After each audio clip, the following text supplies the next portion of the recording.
Good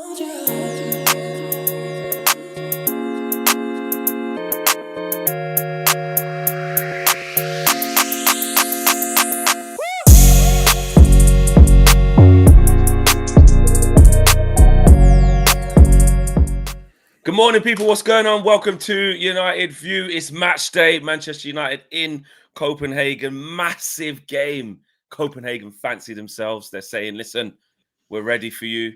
We play 100 times faster than you. The atmosphere is better than yours. They are ready. So we're going to talk about that a little bit later in the show.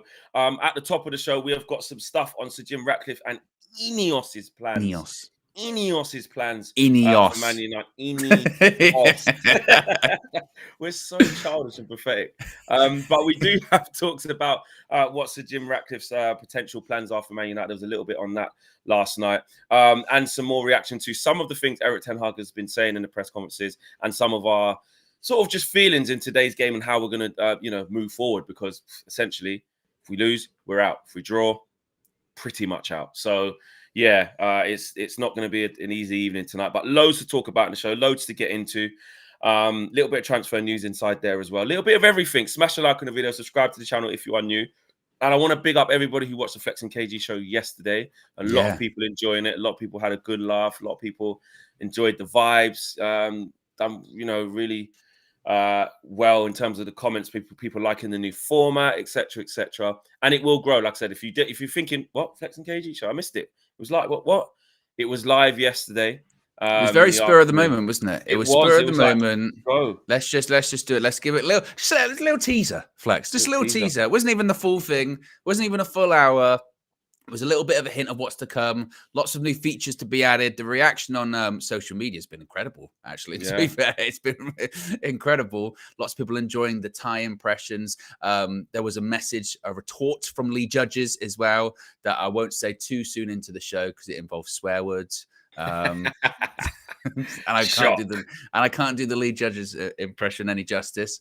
But no, reaction has been great. Yeah. And so very excited. I'm very, very excited to see the rejuvenated version of that show coming Mondays live at a to be determined time that might be 2 or 3 o'clock. Yes, exactly. It's all going off at United View, plenty more. And I can reveal as well that there are some other shows coming as well. I know you guys liked United Therapy with Avellino a lot. That's all I will say. But big up to everyone who's been enjoying some of the new stuff we've been doing. Session. Yeah. Yes, exactly. That's all I will say. Could there be a return? Is United Therapy a thing? We'll see. Regular appointments. Regular appointments. I like that, Owen. Yeah. Let us know in the chat how you feeling about that. Mank in Chicago, thank you for the super chat. Big up to you. Says love from LA, guys. Glazers out in LA. What's not that? 8 hours behind. And not in Chicago as well. In LA.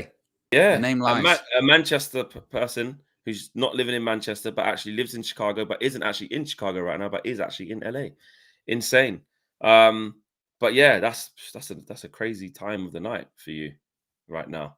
Morning. Yeah, it's back 8 hours. It's 1 o'clock in the morning. Oh, there you go. 1 o'clock in the morning on the West Coast. Nice, yeah. But big up to you. Right, let's get into it, Owen. So Jim Ratcliffe's plans, INEOS's plans.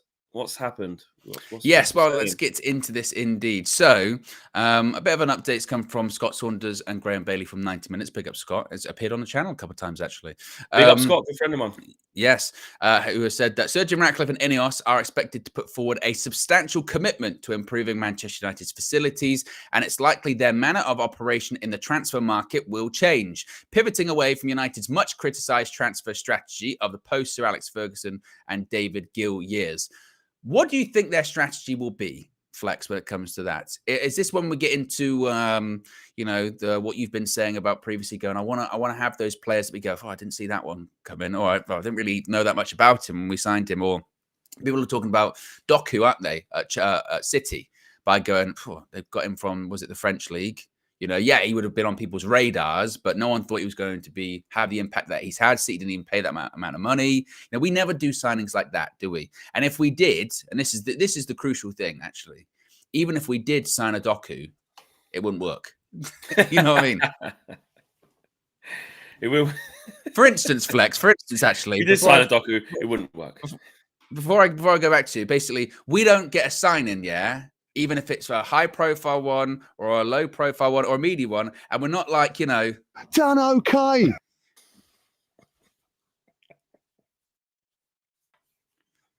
People thought I was lying. When was the last time? When was the last time we look at that sign-in and we're just saying, done okay.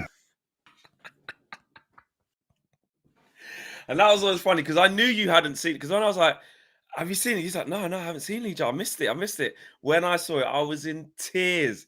That is and they're always just perfect. Like they're just perfect for what we I wasn't lying. People think I make this shit up.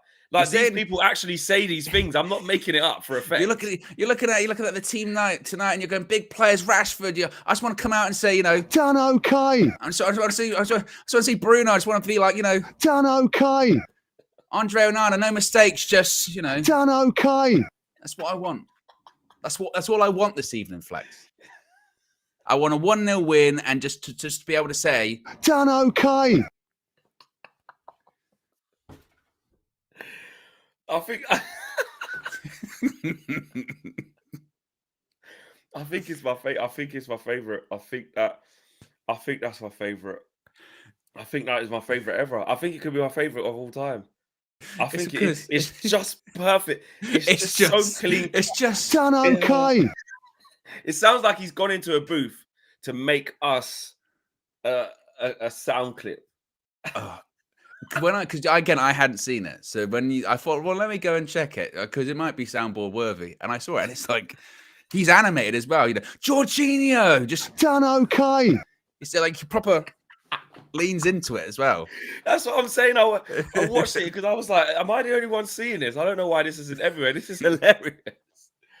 Oh, I got a headache. You know when you like, it goes to the back. It goes to the back of your head. Player ratings.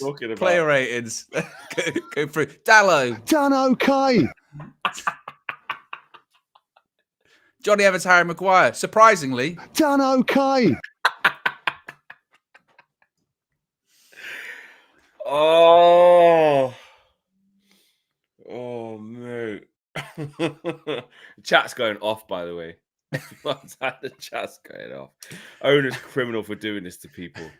And the thing is, as well, you're like me. So I put that on the soundboard last night in preparation for this morning. Yeah, I haven't been able to stop muttering that under my voice. Anything. I go cup of coffee in the morning. I go. Done okay. It's just applicable to life. Anything in life. I was talking about something United related. I promise you. I can't remember what I was talking Transfer about. strategy. Doku. Oh yeah, because you said it won't work. Whoever we get. Like, do you know what? Yeah. Like, things are so mad at Man United. This is what we have to do. This is how we just get by. Because otherwise, you just crash and burn, innit? Like, this is just what keeps us ticking over. You have to have fun whilst you do it. You have to be serious, of course. And I admitted I was probably a bit in them 2 losses. We're gonna have a little bit of United therapy a little bit later. I got a lot, because do you know what I mean? I feel like there's a lot to say. Let's stick to the script. Let's stick to this Jim Ratcliffe thing and INEOS thing. Let's get this out of the way first. Yeah. Let's give the people what they came here for. Yeah. Actually, to be fair, a lot of them probably did come here for that. It's been done okay. That. Yeah. But the transfer strategy, look, it has to change. It has to change. We welcome the change. We welcome the restructure. We welcome the reshuffle. But I just think it's just really difficult right now when you hear and read all these things and see all these things being written. It's like, well, we just don't know yet, do we? Because it's just hasn't happened. We need it to happen, and then the first address to happen to the fans. Like, what does that look like? What do they say? What is the roadmap? And that's what we keep saying all the time. I know it sounds a bit repetitive, but it's true. Like, it's very hard to really get behind. You can get behind the notion. You can get behind the idea. Like, the idea of it, of course, at the beginning, I didn't want it to be Jim Ratcliffe. We have to move. I can't even be bothered to talk about that anymore. There's no point. There's no point. At the time, there was a point. in saying, well, no, like, remember what we said here, there is an offer right here that you can choose that. You can choose that, and all this can go away. The Glazers will all go, everything will be gone. £1 billion of investment, not an initial 225 rising to whatever. £1 billion was there already. And like they're saying, you know, architects and people in the game and people who work in construction and all these types of people were saying 225 million is not even enough to rebuild the Sir Bobby Charlton stand. Yeah. Like, do you know what I mean? So again, it's needed. We need to keep going up in increments, it seems. But anyway, there was a whole bid there ready that could have done all this. But the fact is, it's gone. It's gone, and I'm not going to say it's never coming back, but it's extremely unlikely to come back anyway. So all we can do is look at this. And so I do back the notion of change. You know, Paul Mitchell coming in and having a proper director of football, changing CEOs, all these things I embrace. The way that we operate. Jean-Claude Blanc, you know, all of these things I embrace. Changing the way that we scout players, we recruit players, changing the way how we identify players, changing the profile of players, changing how we sell players, changing how we negotiate. I want to change all of it because it's crap. So it's positive to hear that and slightly refreshing, but it's hard to be like, oh, I can't wait. Paul Mitchell's coming finally, because it's like, knowing this probably won't even happen. Well, Do you know what I mean? it's very much a believe it when I see it still thing, Yeah, isn't it? And that's also, what I mean, yeah. And also, you know, you have to still wait and see what it looks like. And as we mentioned, get those things written down in black and white. What does football control, sporting control look like? What's the roadmap to the full takeover? Is that a thing? So all of those still things need to come. I think, look, as time goes on, I am more optimistic because it does feel like maybe that there is a legitimate push to get sporting control. I still say on the face of it, and when you talk, particularly when you talk to opposition fans, I was talking to James from AFTV the other day. I did his podcast, and he was asking me about it. And because from an outsider looking in, they go, rightfully so, they go, so the guy that's got 25% is going to have like a lot of control at the club. Yeah, and you go, yeah. And you go, yeah. And I go, how does that work? And you go, I don't really know. I don't really know. We haven't really, you know, there's been articles, you know, Financial Times. So there's still a lot of, I think, questions. And also, look, as you mentioned, there's a lot of sort of looking at INEOS going, look, you still kept the Glazers around. So you've got to come out and you've got to say something. You know, you've got to come out and you've got to speak. And I think they've people that I guess would know have suggested that once everything is done and the ink is dry, then they will come out and speak, and I hope they do. But I also hope that when they do speak to the fans, it's better than their first like manifesto that they released, because their first manifesto they released was shit. It was rubbish, like, you know, because it all turned out not to be true. You know, we're putting the Manchester back in Manchester United, a fan-centric approach to leadership, all this kind of stuff. And everyone sort of that became quite quickly over time that maybe that wasn't exactly going to be the case. So we'll have to look. Ultimately, when it comes to this, I am so fatigued and exhausted with takeover, investment, strategic alternatives. Because reminder, the strategic alternatives, that whole review has not been completed just yet. It is still ongoing. You know, so like other alternative could still arrive, and like it could just be they're still reviewing. They're still reviewing. Yeah. They're in review territory at the moment. The only thing that's different is this is the first time we've really had across the board that like either something's happening. Well, not like it is going to be Sir Jim Ratcliffe. The situation is still ongoing as of right now, because they won't probably comment on an official matter. So you know, the line will just be it's still ongoing. Yeah, it's not official until INEOS. And well, the Man United and the Glazers will have to make an announcement, won't they? They'll have to make a statement. New York Stock Exchange, obviously. That. So you see the corner flag picture, with the corner flag picture of Old Trafford, from the side of the East Stand, probably. Would you a statement? You see that? Would you a statement? We haven't had one in a few months, actually. Thinking about it, exactly. So you know, statement FC at the beginning of the season. It was awful. Would you one?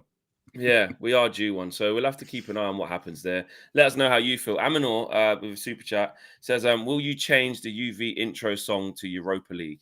Now, that's very negative, isn't it, Aminor? You know, that's very defeatist. The answer is I will if we end up there, but I ain't trying to think like that. Well, this is a peek behind the curtain, actually, when it comes to that. Obviously, the intro we used last year had like the old version of the logo. It was the old version of the intro. And I can confirm a new version of the Europa League intro has not been created. It's not been created because, that's sort of a self-fulfilling prophecy. Exactly. It's a self-fulfilling prophecy. So a new Europa League intro has not been created, anything like that. Because not going in the Europa League. We're either going through or going out completely. What you think is second or last? Pretty much. Yeah. I wouldn't even want to go into Europa League. I'll be honest. I wouldn't. I'd rather. I know it'd be more embarrassment to actually finish last in that group and everyone would go, look at you couldn't even get Europa League. You finished last.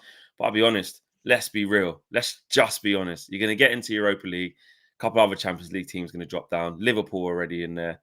Who else is in there? Is Brighton in there? Brighton are in there, yeah. Yeah. Listen, you never know.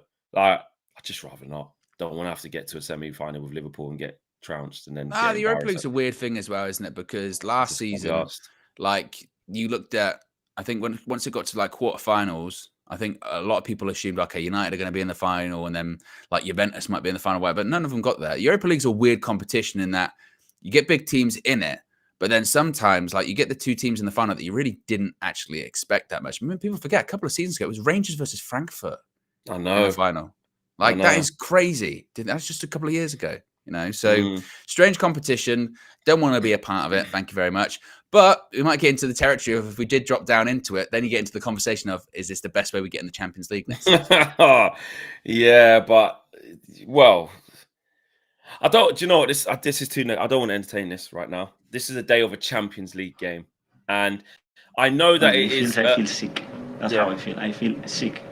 I do talking about this because essentially it is on the cards, quote, Paul Scholes was saying if he would back Man United to do it, he said if he's a betting man, he'd say no. And I agree. I'm not, telling everyone to go gamble right now and bet, especially against us. But if I did have £10 in my hand right now and they said, you need to choose. What if we'll get through? Yeah. Would you put £10 on us doing that? Why not? Fair play. That's not really a why not. It's just like I'll take a punt. That doesn't sound like because we will. yeah. Don't try that. Why not? Yeah, that sounds like go on then. Tenner. But my point is that we know what the task is in it to qualify, and you know what? I know if we do qualify, outsiders will look at it like. And this is being serious for a sec. Outsiders will look at it and say, "Look at them scraping through that. The mighty have fallen." And that in entirety is true. True.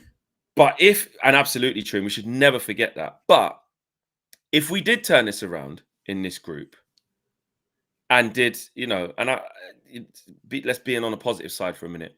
If we did beat Copenhagen, if we did beat Galatasaray, set up a big game at home against Bayern, and we did imagine we beat that, imagine we won the next 3 games in the Champions League. Now, I know that looks very unlikely. People are going to say, look, the way we play. I'm just saying. Imagine we did. That would show a good turnaround considering the pressure is on. Yeah, I mean, look, even if tonight, and I'm not trying to give us wiggle room for us not to win, but even if we draw tonight, then you still look into the territory of if you win your next 2 games, you'll get through. Yeah. But but tonight's the one to win. You don't want to go into that last game against Bayern Munich being like, we have to win. No. We're probably going to go into it going, we probably need to get something, a point, maybe. Although some people are saying the way that the maths is going to work, we could actually go through with 9 points. I get very confused when I look at it, so I don't know. Someone can let me know about that. But yeah, potentially. But so what if we can beat these two in Galatasaray and Copenhagen? Then that could just be it. Maybe. Well, it depends probably. Hopefully those two play again. Hopefully, if when they play again, they draw. But I don't know if that's accurate. For me, I've always said 10 because 10's always the number. 10's always the number, isn't it? Look at us doing all kind of maths. All kind of maths. Historically flex.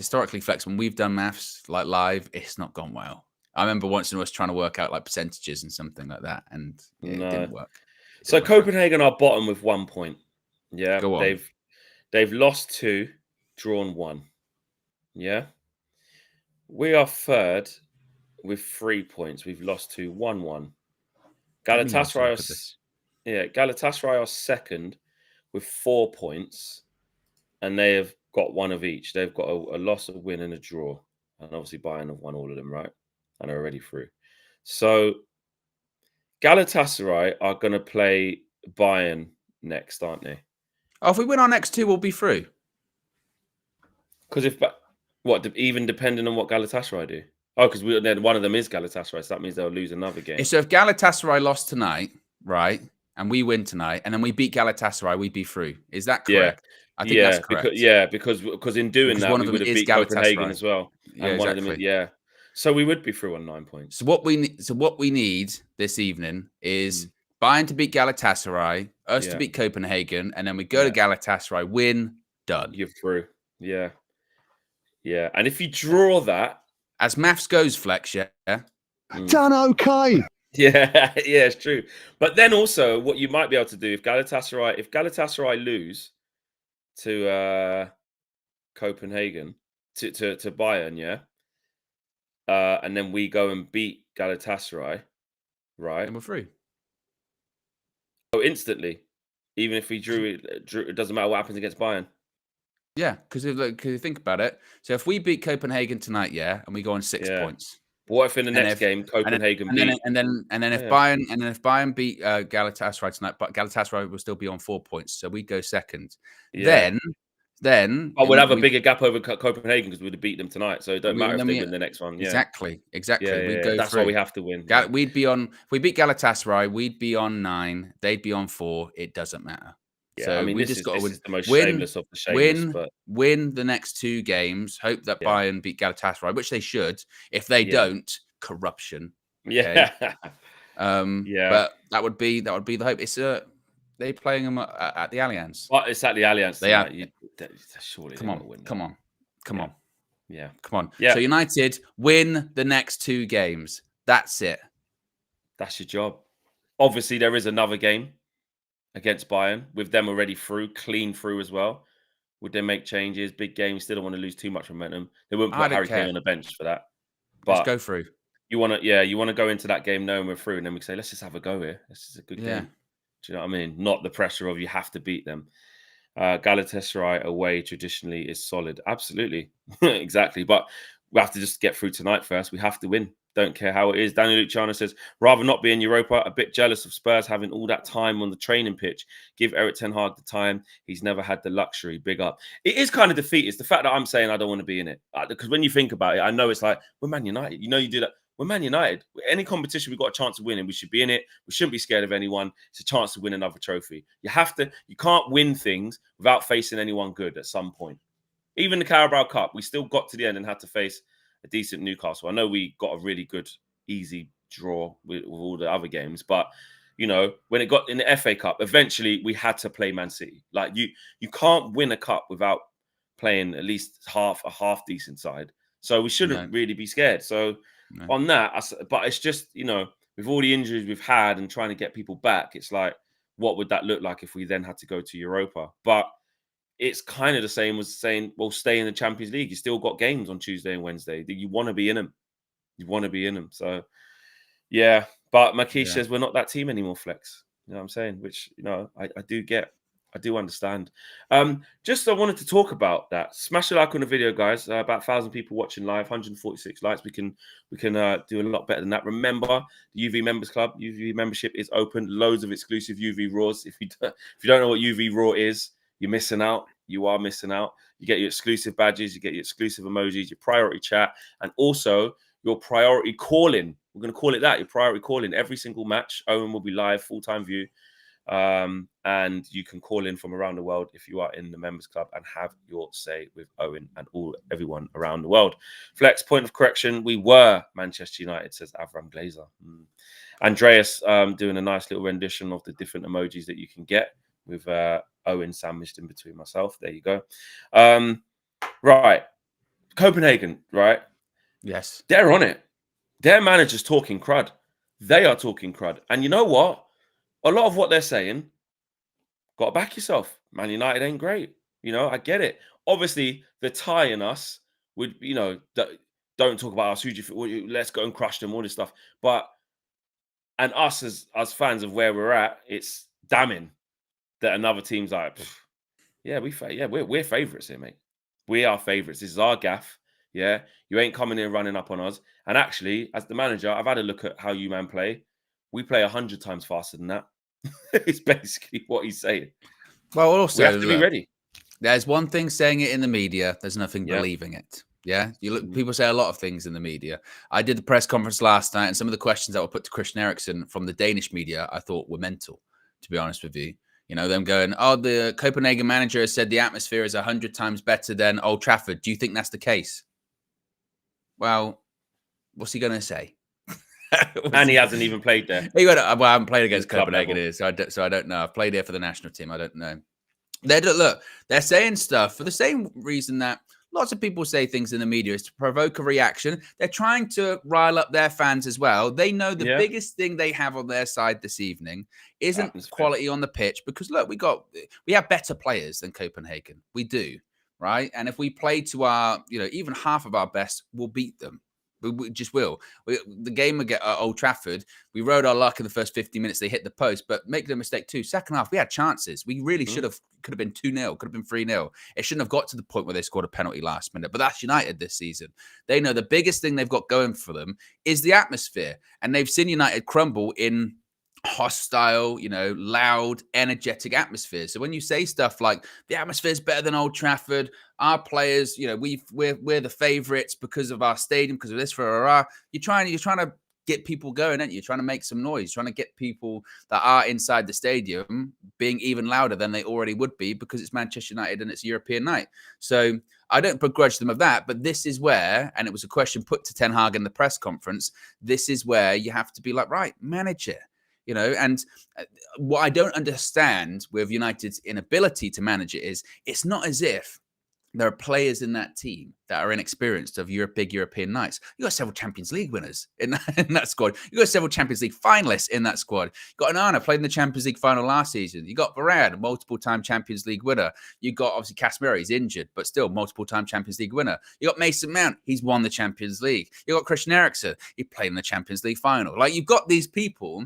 And then also as well, these players that have reached the finals of other competitions, right, or have played in big European games away. It's not as if a lot of these players have never played in a big European away game before. Of course they have.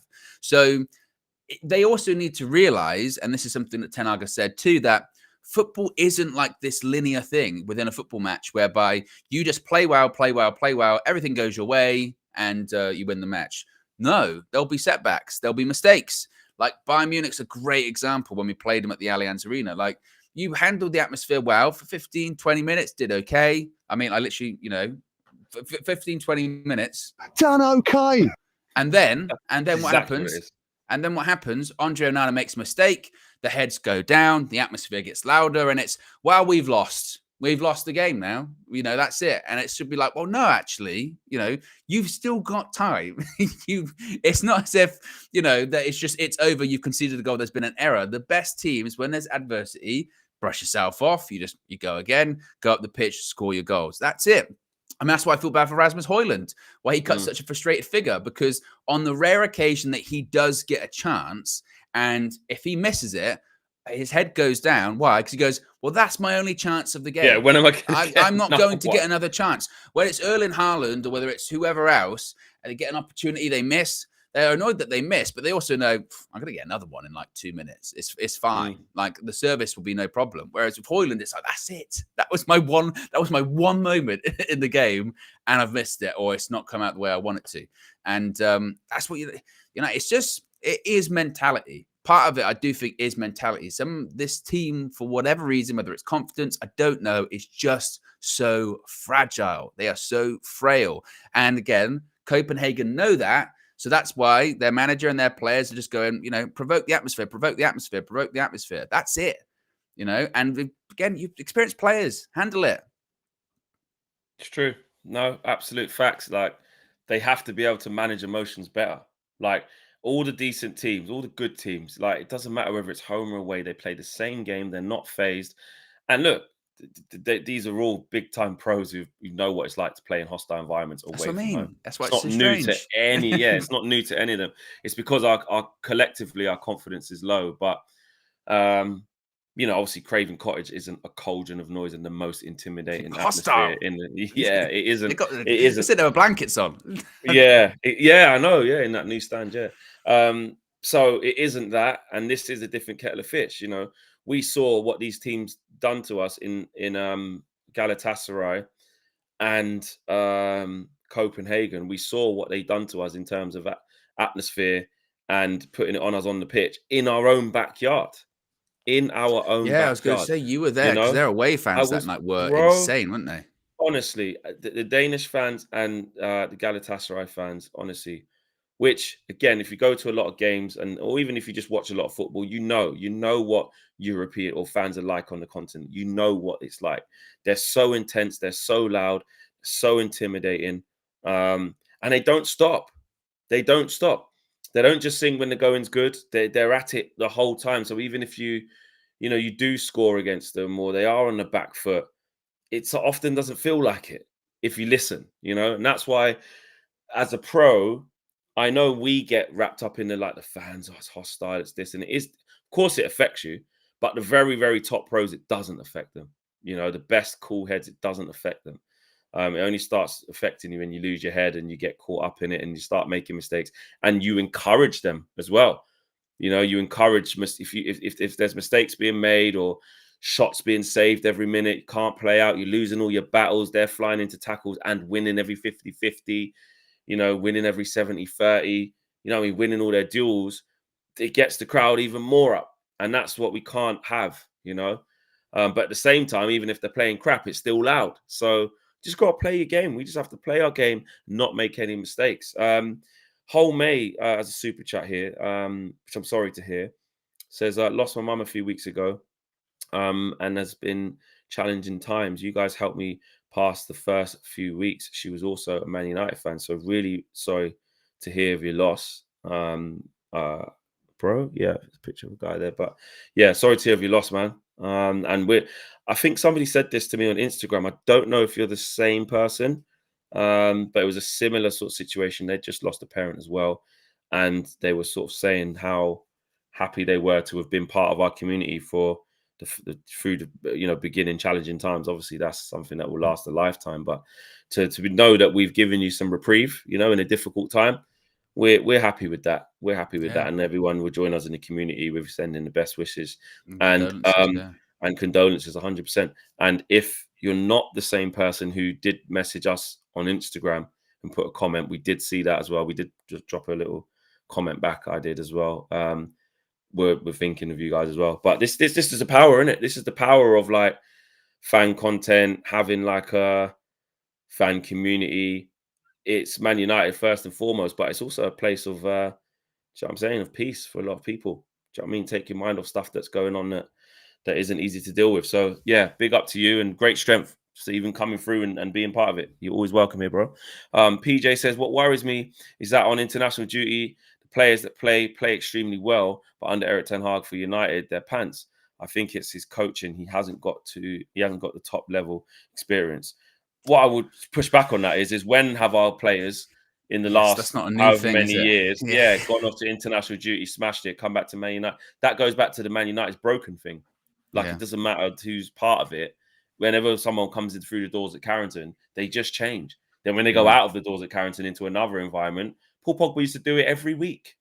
Every week. Yeah. Look at that's the Paul Pogba we want. Yeah. Oh, look at this guy. Why can't we have this? Come back to Man United. Crap. Okay. And that's under multiple managers. That's Ten Hag, that's Oli, that's Jose, that's Louis van Gaal. That's constantly. Pogba was a great example of that. But just in general, Rashford's been an example of that. Even this season, he's been better on international duty than he was. Sharp. I remember against Scotland, I was like, oh, come on. That Rashy there. Give me that. You know what I mean? AK says, is PJ saying Southgate is a better coach? Oh, what are you saying, PJ? Should we swap then? Should we swap? What are you saying? You know what I mean? Fucking reckless! That's fucking reckless! I found the old sounds. Do you know what? I mean, Lee Judges has gone from, that. That's his range. That's the range. You can go from, pretty passive. Done okay. Into the full-blown, I won't press it again because it's early. But you know, that's the judge. It is the That's judge. the judge. It is. Yeah, it is the judge. Smash the like on the video, subscribe to the channel if you are new. 181 likes. We can get up to 200 in the next couple of seconds, couple of minutes. 100%. Who else we got in the chat? Big up Vegeta, big up Courts, big up Greg. A lot of members in the chat as well. Big up to Simon, Andreas, Joe Blackman, Kristen. Can I ask, actually? Can I ask? You can ask what this you is want. completely not football related at all. But since we've got like over 1,100 people watching, and just a general, I just want a general sort of just take the pulse on this issue, because it's been a big issue last sort of 24 hours. If you're in a workplace, a communal workplace, and you've got a communal microwave, is it a very aggressive thing to do to heat up mackerel in that microwave? Because this was an incident yesterday, and why'd you have to say aggressive? Because that's a leading. That's leading. Flex, yeah, but it stunk. Yeah, Flex, I know. It stunk. But it only stinks to people who don't like fish. No, it just it doesn't stink. It's just even if you like fish, it's a very aggressive move. That yeah, but what's wrong with it's like just smells of fish. Like I like fish. Yeah, a lot of people. Connor says yes. Skiliano says yes. No fish allowed.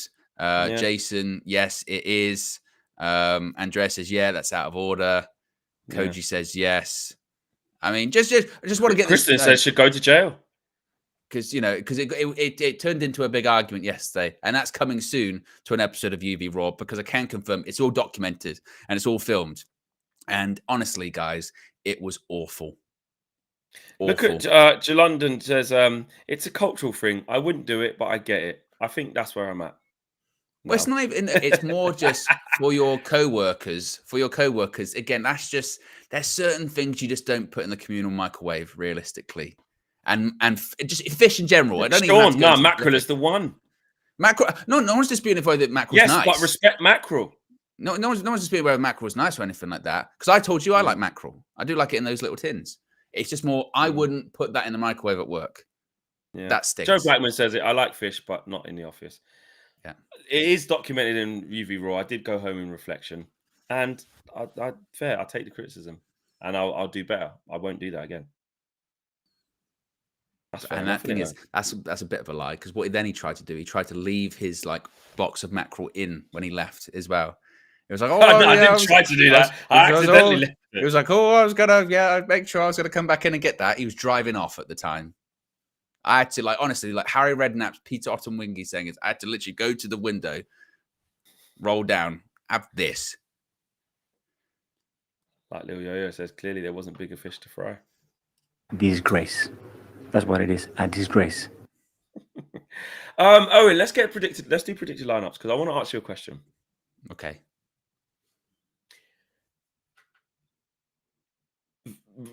Erik ten Hag has spoken about basically, and it's kind of weird, but he started to say, and he said it a couple of games ago, he doesn't really like Maguire and Varane together.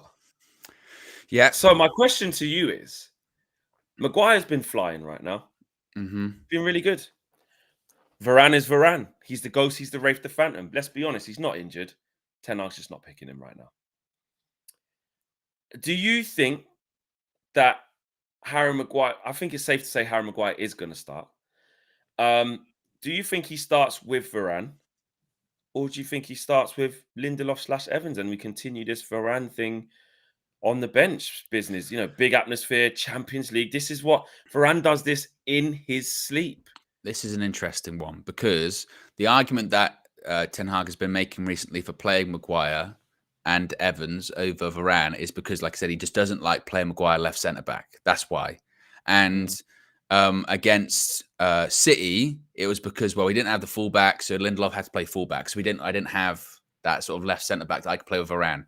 And then against Fulham at the weekend, Lindelof was ill, so he's like, I didn't have that sort of left centre back that I could play. They still didn't play him. Well, that's what I mean, because he didn't have Lindelof. That's what he's saying. That's what he's saying. So tonight, you've got Lindelof back. So realistically, and you've got fullbacks back too. So there's no reason tonight that you can't play Varane and Lindelof. There's no reason. So either this tonight's a really good indication of where he stands with Raphael Varane. He has to play Maguire, though. He actually does he have to play Maguire? Can I ask that? Can I ask the community that? Does Maguire have to play this game? Let's just be real here. This is the interesting thing, because his reasons for not selecting Varane in the previous couple of games were maybe flimsy, but there were reasons that you could point to go, well, that is technically true. Technically true. Whereas now, it is just a case of I would be very surprised if Harry Maguire didn't start. But I think what he's basically saying is that if Maguire starts, Raphael Varane doesn't. A lot of people are saying no, but some people are saying yes, he has to. What are you not doing? Come on, let's not do that, man. Maguire deserves to play this game, and he's good against Fulham. He's our most informed defender. You can't go there with people out of rhythm and not just throw him all together. But I do think Varane should come in. I don't buy this. Varane can play left centre back. Done it loads. I know he's predominantly our right centre back, but he can't. What, Varane can't play there? Harry Maguire. I wouldn't want Maguire to be left centre back. He's been left centre back loads. Yeah, and it didn't work. Are we saying that's why it's the biggest changes in him, because he's getting to play right centre back? Is that what we're saying? Well, that's what Erik ten Hag is saying. I think Erik ten Hag is saying it was something about the way, the angles on the ball, how he sets up. I mean, look, clearly Flex is working. No, because for that crossfield switch where he does do it. Hang on a minute. But this was the point I was making, Flex. This was the point I was making. So he's already put that thing out there. He's already put that thing out there that Varane and Maguire don't play together because he doesn't it doesn't work. So basically again, when he had the opportunity to play Maguire and Varane, he didn't, because he went, no, I don't like playing Maguire left centre back. So that's why it was Johnny Evans, and because Lindelof was either at fullback or he was ill. Now Lindelof's back. So he would have today the opportunity to play Varane and Lindelof, and if he doesn't, that's quite interesting, isn't it? Because Lindelof's going to play. Lindelof will play left centre back today. The question then becomes, who will play right centre back? Will it be Maguire or will it be Varane? Because he's the only one out of them two who can play left centre back. Yeah, Lindelof will be left centre back today. So the question is then, who is going to be right centre back? Do you know how insane this actually is? Because what our manager's saying is that at right centre back, he prefers Harry Maguire over Varane.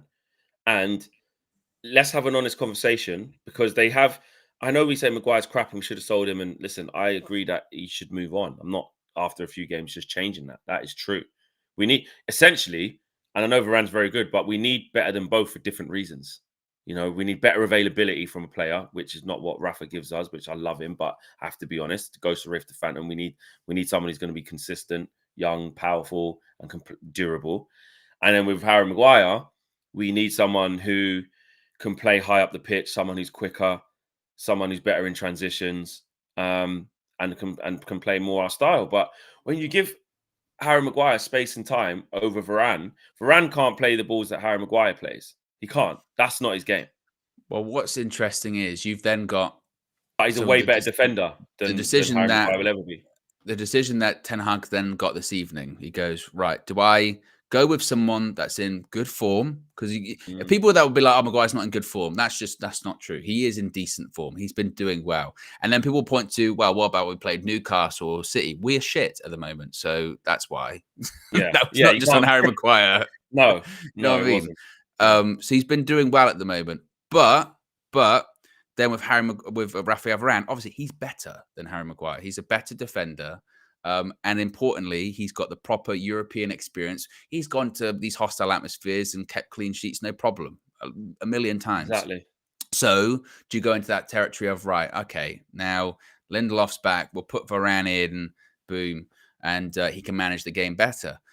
But then does Ten Hag have to start thinking about, like, he's already got a bit of an issue when it comes to perceived treatment of players in that squad. He's already got an issue when it comes to not recognizing people playing well and people not playing well and just playing them regardless. So if he takes Harry Maguire out, is the perception of, oh, actually, Maguire was playing well, but he's just putting someone else back in, even though Maguire deserves to start. Again, these are questions that will be asked. And actually, last night in the press conference too, he was asked about Harry Maguire because they were saying, "Oh, is he going to be available? What's the situation? Was he concussed?" And he said, "No, he wasn't concussed." He said, "We did the protocols during the game. After the game, he's fine."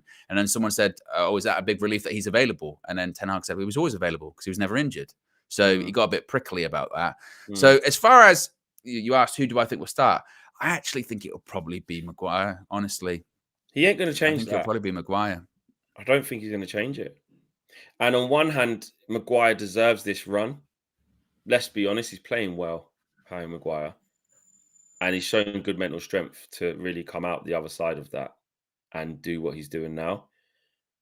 But Varane's But like I said, it seems wild on the face of it to be like, it's a Champions League must-win game away from home, and you don't play Raphael Varane for Harry Maguire. He has to play. And now you're going to be bringing in Raphael Varane as well. A bit cold. Like, do you know what I mean? He's going to be a bit rusty. It will say a lot what Eric Ten Hag, again, what the situation is with Varane. Because if Varane's on the bench tonight, you go, fuck, nah, actually, maybe there's something a bit more to that. Mate, if he's on the bench tonight, I know it sounds hasty, but it's kind of done. And two, it's a bit like, if he does play Varane, then you go, right, Eric Ten Hag's being like, no, got to win. Got to win. Champions League. Let's not take any risks. And let's be honest, Owen, it would be one of the greatest comebacks or turnarounds we've ever seen. We were laughing at Harry Maguire. Let's just be real and criticize ourselves here, but big up Maguire for the situation he finds himself in now. We're not talking about for the future and when it gets to the summer. We're talking about now. This is a guy that we said should have left. Everyone thought he should have left. Couldn't believe he didn't leave. Then had a shit start to the season as well, making mistakes on international duty and at Man United. Just, fifth choice, sixth choice. We're saying even when Luke Shaw's fit, mate, you ain't going to play. So, I mean, Casemiro might even go back there. Way the lowest. Johnny Evans is now coming. Play him over you. We've gone from that to he's gone through all of them centre halves and he's at the top. He's at the top. Yeah, he's been the most consistent centre back this season. He's been the most consistent centre back. And again, I think it's somewhat disingenuous that people will point to negative results that Maguire has played and be like, he's been rubbish. But Raphael Varane's played in games this season where we've lost too. 100%. You can't forget we've been shit no matter who plays this. Yeah, exactly. So we can't dress up any form of. But you can't do that. Games and these players played in the good. We saw our whole team change of the team we wanted to play against Newcastle. We got slapped 3-0. So I don't want to hear that. And at the beginning of the season, although Leach was injured, we had our best team out for the first couple of games. I know Luke Shaw got injured after Spurs, but we had first couple of games. We had our main team. It didn't look good. Pre-season didn't look good. So, do you know what I mean? And I still say the long-term future, by the way, for Maguire, still get rid of him because I don't think he's the right profile. And I think Eric Ten Hag, if he could replace Maguire with a Todibo today, I still think he would. Yeah, because he's more the profile. But has Eric Ten Hag done well then? Who's this on? Is this on just Maguire's patience, persistence, and perseverance and mentality to gamble that there's going to be injuries? I know Raphael Varane gets injured all the time. I know Johnny Evans can't play every single game. He's like 38 now, whatever he is.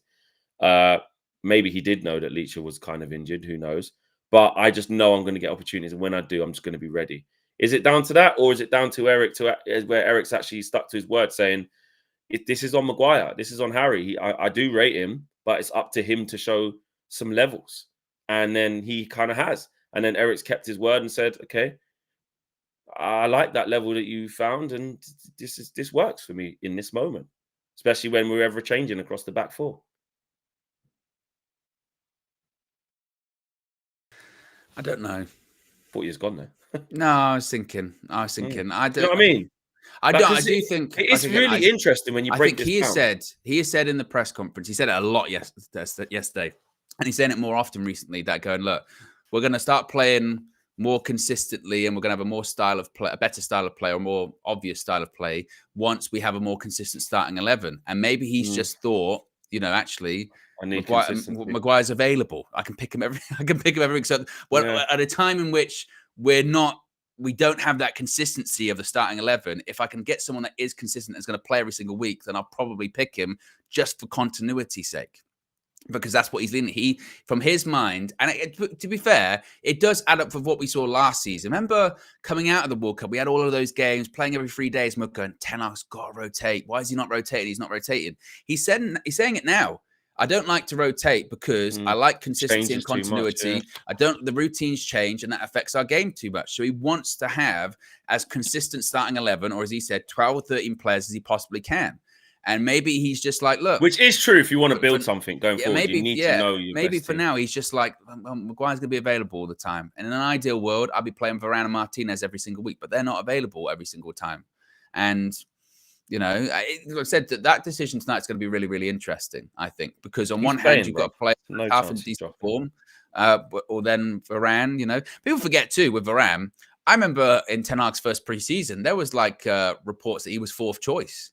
That was like legitimate. People forget about that, and people say, "Oh, no, it's just preseason." No, he was like low down the pecking order for a brief period of time there. And Maguire started the season as well. Yeah, no, but that was because remember when they had him on the training thing? No, well, yeah, but then he was still available at the beginning of the season, was he not? You know, and then Varane came in eventually. Yeah, they were just tampering. They switched things they didn't around. know where he was at. Yeah, they switched it around. But I remember seeing him in like the B team in training in that time in Australia, pre-season before last, and we were like, "What's going on? He's not," and he wasn't starting in like the main team, was he? In the friendlies. So but ultimately, prediction for this evening, Flex, as far as Maguire, Varane. Well, actually, what's your predicted starting 11? Right, my predicted starting 11. Onana, Wan-Bissaka, Maguire, Lindelof. Which is mad when you say it out loud, isn't it? Yeah. I think he's gonna diss my guy. Would it worry you then? Because that was the same centre-back. That was the same centre-back pairing that played against Sevilla away. Yeah, in Europa League last season. And they collectively, and De Gea, but collectively, they shit the bed. Me personally, yeah, if you have to play Maguire, I would just put Varane left centre-back. I would. He can play there. Varane and Maguire have played because I sit on that side where Varane's been closest to me. I know they've played right and left. I know he's saying he doesn't like it, essentially, but Varane has to start this game, man. This is why we spent the money on the guy. I know Eric Ten Hag didn't spend that money. You can't have that caliber. We're not good enough to have that caliber of player just jamming on the bench. If that's shaky, then people will be saying, "Got to start Varane." 100%. And I know he's damned if you do, damned if you don't. Because if he does start Maguire and Lindelof, and we keep a clean sheet and we win 2-0, we have to praise Eric Ten Hag for the decision and say it worked. But you're asking me before the game about what I would choose to do. You have to play Maguire and Varane. And Varane's the more adaptable, the more savvy, the more streetwise, you know, in terms of his awareness of where he is on the pitch and navigating through, and he's the more experienced player. So I would have him play slightly out of position, i.e. left centre-back, which anytime they have played together, by the way, it is Maguire on the right and Varane has gone on the left. Let's not act like we haven't seen it. Eric Ten Hag is just saying he just doesn't like it, really. But we are not good enough to turn down that sort of quality, in my opinion. And that's no disrespect to Lindelof. And experience. Quality and experience. So for me, I would play both of them. But I think my predicted lineup is going to have to be Maguire and Lindelof, because I think because Ten Hag openly came out and said that, he would be undermining himself in a matter of weeks. But then different horses for different courses. This is a different type of game. I have to manage this occasion. I have to make sure we don't make mistakes. So there you go. But I think he'll go Lindelof, Maguire. Left back's interesting because would he go with Dalot over Reguilon? That is an interesting one. He did at the weekend, didn't he? And that we have to keep remembering. I know Reguilon gave us a bit of passion when we needed it, but let's not keep forgetting this. Like, he's not supposed to be here. He was an emergency loan. He wasn't part of the plan. Who's a better left back? Who's a better left back? A guy that is a right back playing at left back, or an actual natural left back? Depends how we want to play in it, because we do this inverted thing. You know what I mean? So Dalot going in inverted is not the worst. He's comfortable on the ball. He's quite cultured. He's all right. But you're obviously always better off having a left-footed player playing there, unless you're Dennis Irwin. Do you know what I mean? Where you can do that. You want a left-footed player there. So for balance, it might just be Reguilon, but he hasn't been amazing. He's given good passion, and he's up and down, but he hasn't been amazing. But then again, he stood up and was counted for at Bayern. I liked him at Bayern. Played well against Bayern. Played well against Burnley as well. Yeah. So in the right game, with the right task you give him. You know what? As Lil Yo-Yo says, he's right. He's just okay. It's a couple of games you looked at and you've gone, done okay. Yeah, that's where we're at with left backs right now. When Luke Shaw's out, we just done okay. Done okay. Yeah. So for continuity, I'll probably just go Dallo. Melassia's on his way back as well. And I mean, Ten Hag said it himself. He wants to stick the same, keep the exactly same as much. So as I'd probably go with Dallo. Dallo. That unit defended well against. I know it's Johnny Evans in there as well, but they defended well against Fulham. Johnny Evans. So I go with that. Johnny Evans. Midfield. Well, Eriksen is in the presser. Obviously, back in his homeland. I think it's safe to say he's going to play. Do you think so? Yeah. Because he started against Fulham, and let's be honest, he was rubbish. Yeah, he was rubbish. He was rubbish. So and a lot of and attackers. him You can't change them all. And him also, when he has to play a couple of games in a couple of days, I mean, he was looking leggy against Fulham. I thought it was just a case of because he's just Danish. And that's why he was in the presser. That's why he was in the presser. Yeah, it can be that as well. He started. I don't think he starts. I can't remember the last time a player was in the presser that didn't start. Can you? I mean, sometimes it's a good indication, but I felt that one was more, location specific as opposed to but also location specific could be why he's going to play. He's used to the stadium. I know it's with the national team, but he's back home, and and he's experienced. He's got a cool head. Of course, you can get overrun and all that, and if it doesn't work, we're gonna have to change it. But I do think players like him, we have to get going. Like, he wasn't good in the last game. But when we've got the ball and if we're doing the right stuff with it, I would like to see us play those guys. But I think with the team that we've got, because Bruno has to start, it has to be him or Mount. So if I was to choose, I would choose Mount. But I just think Eric's going to go over. He's going to go over Eriksen. And alongside him, McTominay's going to play. So you're going to have McTominay, Eriksen. It's going to be McTominay, Eriksen, Bruno. I think that's what he goes with. So that's I wouldn't do that. Was that the same you went with the weekend? Yeah. Did Amrabat start the weekend? No. That's what he'll go with. Continuity. And then the front three? The same. Oh no, Marcus Rashford will come back in. Yeah. Holding up front, obviously.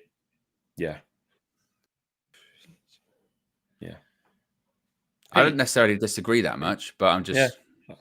I don't want him to do that. I just think that's what he's going to do. I would go Bruno, Mount,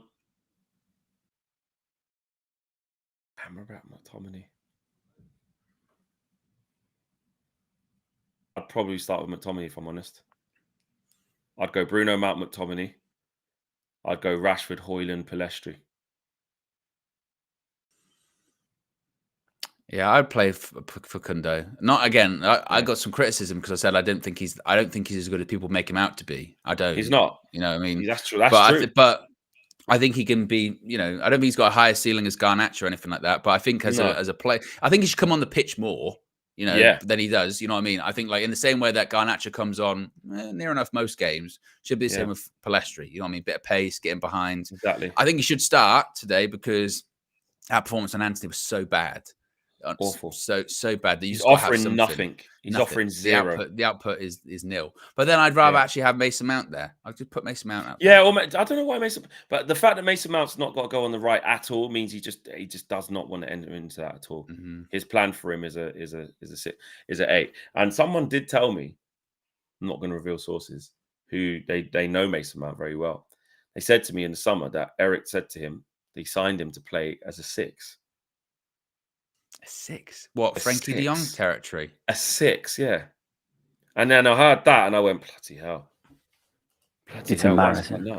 Yeah. And that come from a very good source. I'll be honest, that come from a very good source. Someone said to me that Eric signed him to be a 6.